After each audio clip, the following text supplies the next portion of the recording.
کہا تھا ضد مت کرو، مگر تم کہاں مانوگی میری بات؟ اسے شاور کے ٹھنڈے پانی کے نیچے کھڑا کرتے براق نے اس کی بھیگی گردن پر لب رکھے جس سے بطول سسک اٹھی تھی۔ آئی ہیٹ یو، بہت برے ہیں آپ، وہ چلائی اور پھر بے بسی سے رونے لگی۔ براق کی شدتیں اسے یوں ہی بے حال کر دیتی تھی۔ But I love you, Buraq نے کہا اور پھر اس کے چہرے پر چمکتی اس کی نوز پن کو دیکھنے لگا۔ اس سے پہلے کہ وہ اپنا بچاؤ کرتی وہ اس کی نوز پن پر جھکا آیا اور ایک مرتبہ پھر آج کی صبح آفریدی حویلی پر کچھ الگ ہی مہربان تھی۔ سورج کی کرنیں جب صحن میں اتری تو برسوں سے اداس ماحول میں جیسے زندگی کی رمق محسوس ہونے لگی۔ حویلی کے در و دیوار جیسے مسکرا اٹھے تھے۔ اے نسرین، سب کچھ اچھی طرح صاف کیا ہے نا؟ مہرین بیگم نے نسرین کو براق کے کمرے سے نکلتے دیکھ پوچھا۔ جی بڑی سرکار، ایک کونا بھی باقی نہیں چھوڑا، نسرین نے سر جھکا کر ادب سے جواب دیا۔ اما سائیں، نسرین نے تو جیسے خود کو حویلی کا نوکر نہیں محافظ سمجھ لیا ہے۔ فکر نہ کریں، سب ٹھیک ہی ہوگا۔ کچن سے نکلتی سکینہ بیگم نے ہنستے ہوئے کہا، کیا کروں بیٹی، میرا بیٹا ذرا سی دھول برداشت نہیں کرتا، برسوں بعد آ رہا ہے، کوئی کمی نہیں رہنی چاہیے۔ مہرین بیگم کے چہرے پر ایک ممتا بھری فکر نمایاں تھی۔ اسی لمحے دراب افریدی دروازے سے داخل ہوا۔ کیسی چاہ رہی ہیں تیاریاں بیگم صاحبہ؟ دراب افریدی کے لہجے میں نرمی اور آنکھوں میں اپنی شریک حیات کے لیے فخر جھلک رہا تھا۔ بس سائیں، اب تو صرف اپنے بیٹے کو گلے لگانے کی دیر ہے، مہرین بیگم کے لہجے میں بے قراری عیاں تھی۔ بیبو جی، اتنی توجہ دادا جان کو بھی کبھی دے دیا کریں، نرمین نے پیچھے سے شرارت سے انہیں چھیڑا۔ ہاں ہاں، ٹھیک کہہ رہی ہے نرمین، ماورا نے کہکہا لگایا۔ بیٹی، حویلی کی بیٹیاں اتنی زور سے نہیں ہنسا کرتی، سکینہ بیگم نے نرمی سے ٹوکا۔ معاف کیجیے گا اما سائیں، آئندہ خیال رکھوں گی، نرمین نے شرمندگی سے سر جھکا کر کہا۔ حویلی کا ہر فرد خوشی سے سرشار تھا۔ جہاں زیب اس کو لینے گیا ہے کسی وقت بھی پہنچنے والے ہوں گے، دراب صاحب نے اپنی مخصوص کرسی پر بیٹھتے ہوئے نرمی سے کہا۔ ہر دل بے تابی سے اس چہرے کا منتظر تھا جو برسوں سے پردیس میں جا کر بس گیا تھا۔ پاکستان کی سرزمین پر قدم رکھتے ہی اس کی زندگی کے تلخ لمحے اسے یاد آ گئے تھے۔ ایئرپورٹ کی زمین پر پہلا قدم رکھتے ہی براق حیدر افریدی کو نہ جانے کتنے زخم یاد آئے۔ برسوں سے وہ ان سچائیوں سے نظریں چراتا رہا تھا مگر وہ اپنوں کی محبت کا قیدی تھا۔ آج اس نے اپنوں کے لیے ایک بار پھر خود کو قسمت کے سپرد کر دیا تھا۔ کبھی اس ایئرپورٹ ہی وہ کچھ وعدے کر کے گیا تھا مگر آج اپنوں کی محبت کی زنجیریں اسے واپس کھینچ لائی تھی۔ ہائے بڈی، ایئرپورٹ سے باہر نکلتے ہی ایک مانوس آواز نے اس کی سوچ کا دائرہ توڑا۔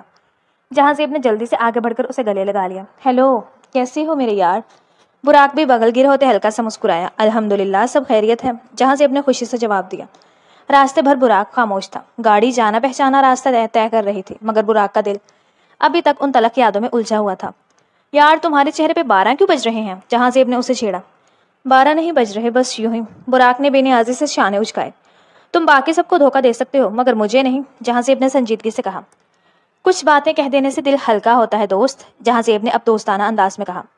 براق حیدر آفریدی کو اب بھی کسی چیز سے سکون نہیں ملتا۔ براق کا لہجہ تلخ اور بوجھل تھا۔ راستے کے دونوں جانب چنبیلی اور زعفران کے پھول کھلے تھے۔ وہ اس مقام پر پہنچ چکے تھے جہاں سے دو گاؤں کے راستے جدا ہوتے تھے۔ کیا ہم ماضی کے زخموں کو ہمیشہ اپنے ساتھ لے کر چلیں گے؟ خوشی پر ہمارا کوئی حق نہیں، جہاں زیب کے لہجے میں اداسی تھی۔ بھائی آگے دیکھیں۔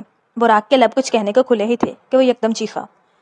جہاں زیب نے جھٹ سے بریک لگایا مگر تب تک ایک سیاہ چادر میں لپٹی لڑکی گاڑی کے آگے کانوں پر ہاتھ رکھے بیٹھ چکی تھی۔ خوش قسمتی سے ٹکر شدید نہ تھی مگر وہ لڑکی زمین پر بیٹھی کانپ رہی تھی۔ براق جلدی سے گاڑی سے باہر آیا۔ وہ لڑکی خوف سے آنکھیں موندے زمین پر بیٹھی تھی۔ اس کے ہاتھ سے چنبیلی کے پھول بکھر چکے تھے اور ایک پاؤں سے ہلکا سا خون رس رہا تھا۔ آپ ٹھیک ہیں؟ براق نے نرمی سے پوچھا۔ لالا، مجھے درد ہو رہا ہے۔ وہ پاؤں تھامے بچوں کی طرح رو رہی تھی۔ کیا میں چیک کر سکتا ہوں؟ براق پریشان ہوتے ہاتھ بڑھایا۔ نہیں، ہاتھ مت لگائیں۔ وہ یکدم پیچھے ہوئی۔ آپ کے پاؤں سے خون بہ رہا ہے۔ جہاں زیب بھی ان کے قریب آیا۔ کیا خون؟ وہ خوفزدہ سی آنکھیں کھول کر دیکھنے لگی۔ میرے لالا کو بلائیں، وہ آنسو بہاتی ہوئی بولی۔ ہم آپ کو جانتے نہیں، آپ کے لالا کو کیسے بلائیں؟ جہاں زیب نے مسکراتے پوچھا۔ یہ رومال باندھ لیں۔ براق نے جیب سے رومال نکال کر بڑھایا۔ میرے لالا کہتے ہیں کسی کا احسان نہیں لینا چاہیے، تو پھر اسے قرض سمجھ لیجئے، کبھی اتار دیجئے گا۔ جہاں زیب کی بات پر وہ کچھ نرم پڑی۔ لیکن مجھے ڈانٹ پڑے گی۔ وہ لڑکی اپنی روایات کی پابند تھی۔ پیاری بہنا، یہ آپ کے لیے ضروری ہے، جہاں زیب نے محبت سے کہا۔ وہ پہلی بار خاموشی سے رومال لیتے دوسری طرف منہ کر کے بیٹھ گئی۔ اما سائیں کہتی ہیں مردوں کے آگے ہلکا سا بھی جسم نظر نہ آئے، یہ شریف لڑکیوں کو زیب نہیں دیتا۔ ان دونوں کو حیران ہوتے دیکھ اس نے سادگی سے وضاحت دی۔ براق اس کی سادگی پر مسکرا دیا۔ اب گھر کیسے جائیں گی؟ جہاں زیب نے فکرمندی سے سوال کیا۔ شاید میری سہیلیاں مجھے ڈھونڈنے آ جائیں، اس نے فکرمندی سے دور کھیتوں میں نظر دوڑاتے کہا۔ اسی وقت کھیتوں سے ایک کسان دوڑا آیا۔ بیٹی، تم یہاں کیا کر رہی ہو؟ ارشد کسان نے فکرمندی سے اس کی جانب دیکھا اور ساتھ ہی تیکھی نظروں سے باقی دونوں کو بھی گھورا۔ ارشد چاچا آپ فضا کو بلا دیں، میں اس کے ساتھ چلی جاؤں گی، بطول نے ان کو وہاں دیکھتے جلدی سے کہا۔ کچھ لمحوں بعد ارشد کسان اپنی بیٹی فضا کے ہمراہ وہاں چلا آیا۔ بطول فضا کا سہارا لیتی اپنے گاؤں کی جانب روانہ ہوئی۔ اب چلو، بیبو جی تمہارا انتظار کر رہی ہیں، جہاں سے اپنے گاڑی کی طرف قدم بڑھاتے کہا۔ براق خاموشی سے گاڑی میں بیٹھ گیا۔ گاڑی پھر سے رواں تھی۔ ان کی گاڑی ایک ایسے موڑ پہ پہنچی، وہی موڑ جہاں ایک راستہ آفریدی گاؤں کی طرف جاتا تھا اور دوسرا ایک ایسے راستے پر جہاں سے برسوں پہلے ان کا رابطہ ٹوٹ چکا تھا۔ آفندی حویلی میں ناشتے کے بعد سب لاؤنج میں جمع تھے۔ سکندر صاحب نے اپنی بیٹی کی غیر موجودگی محسوس کی۔ یہ ہماری بیٹی کہاں ہے؟ صبح سے نظر نہیں آئی، سکندر صاحب نے بیوی کو مخاطب کیا۔ وہ سہیلیوں کے ساتھ نماز کے بعد باغات کی طرف پھول توڑنے چلی گئی تھی، نازیہ بیگم ڈرتے ڈرتے بولی۔ لیکن ابھی تک لوٹ کر کیوں نہیں آئی؟ سکندر صاحب نے فکر مندی سے پوچھا۔ کتنی بار منع کیا ہے کہ لڑکی ذات کو باہر نہ نکلنے دو، مگر آپ اسے روکتے ہی نہیں، مہرماں بیگم نے نازیہ بیگم کو ڈانٹا۔ انا بھی میں کہتی ہوں مگر وہ نہیں سنتی، نازیہ بیگم نے معذرت کی۔ اس کے بھائی ہیں، اس کی حفاظت کے لیے خفا نہ ہوں، سکندر صاحب نے مزاح میں کہا۔ دادی جان بالکل ٹھیک کہہ رہی ہیں، ایبک نے بھی مسکراتے ہوئے کہا۔